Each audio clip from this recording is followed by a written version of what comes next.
خدا باپ، بیٹے اور روح القدس کے نام میں آمین۔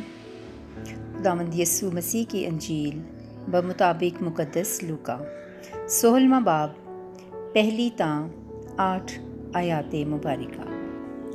بددیانت مختار۔ پھر اس نے شاگردوں سے بھی کہا کہ ایک دولت مند آدمی تھا جس کا ایک مختار تھا، اور اس کے پاس اس پر الزام لگایا گیا کہ یہ تیرا مال اڑاتا ہے۔ تب اس نے اسے بلا کر کہا کہ یہ کیا ہے جو میں تیرے حق میں سنتا ہوں؟ اپنی مختاری کا حساب دے، کیونکہ آئندہ تو مختار نہیں رہ سکتا۔ اس مختار نے اپنے جی میں کہا کہ میں کیا کروں، کیونکہ میرا مالک مختاری مجھ سے لے لیتا ہے، خدائی مجھ سے ہوتی نہیں، اور بھیک مانگنے سے مجھے شرم آتی ہے۔ مجھے معلوم ہے کہ کیا کرنا چاہیے، تاکہ جب مختاری سے معزول ہو جاؤں تو لوگ مجھے اپنے گھروں میں جگہ دیں۔ بس اپنے مالک کے ایک قرض دار کو بلا کر پہلے سے پوچھا کہ تو میرے مالک کا کتنا دھرتا ہے؟ اس نے کہا 100 بت تیل۔ اس نے اس سے کہا کہ اپنی دستاویز لے اور جلد بیٹھ کر 50 لکھ دے۔ پھر دوسرے سے کہا تو کتنا دھرتا ہے؟ تو اس نے کہا 100 گر گیہوں۔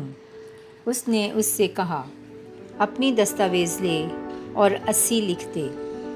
تب مالک نے بددیانت مختار کی تعریف کی، اس لیے کہ اس نے ہوشیاری کی تھی، کیونکہ اس دنیا کے فرزند نور کے فرزندوں کی نسبت اپنے طور طریق میں زیادہ ہوشیار ہیں۔ انجیل مقدس کے پڑھے اور سنے جانے پر خداوند کی برکت ہو، خدا کا شکر ہو، آمین۔ خدا باپ، بیٹے اور روح القدس کے نام میں آمین۔ خداوند یسوع مسیح کے زندہ، جلالی اور بابرکت نام میں ہم سب کی سلامتی ہو۔ خداوند ہم سب کو، ہمارے گھرانوں کو، ہمارے تمام عزیز رشتہ داروں کو، ہمارے ہم وطنوں کو، کل عالمگیر کلیسیاؤں کو اور ہمارے پیارے ملک پاکستان کو ہمیشہ اپنے حفظ و امان میں رکھے، آمین۔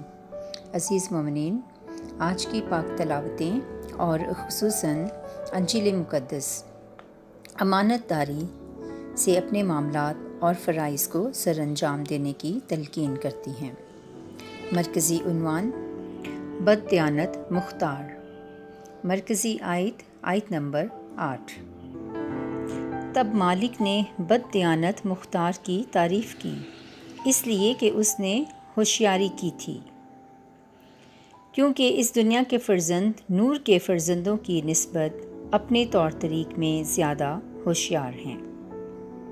عزیز مومنین، جیسا کہ ہم نے دیکھا، اس دنیا کے فرزند اپنے دنیاوی معاملات اور طور طریقوں میں خدا کے چنیدہ لوگوں کی بنسبت زیادہ ہوشیار اور چالاک ہیں۔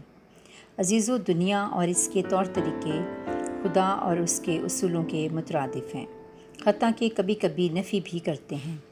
اس لیے خدا ایمانداروں اور مومنین کو تلقین کرتا ہے کہ اپنے آپ کو ان سے محفوظ اور بچا کر رکھیں، اور اسی لیے ضابطہ حیات یعنی کلام مقدس دیا گیا ہے، اس کی رہنمائی میں اپنی زندگیاں بسر کریں، اور آباءِ کلیسیا، رسولوں اور ان تمام مقدسین کی حیات مبارکہ سے سبق حاصل کرتے ہوئے اپنے آپ کو ان اصولوں پر کاربند رکھنے کے لیے چاہیے کہ ان کی زندگیوں سے سبق سیکھتے ہوئے چال چلن اور طور طریقوں میں دوسروں کے لیے مثال اور نمونہ بنیں، بمطابق فلپیوں 3 باب آیت نمبر 17۔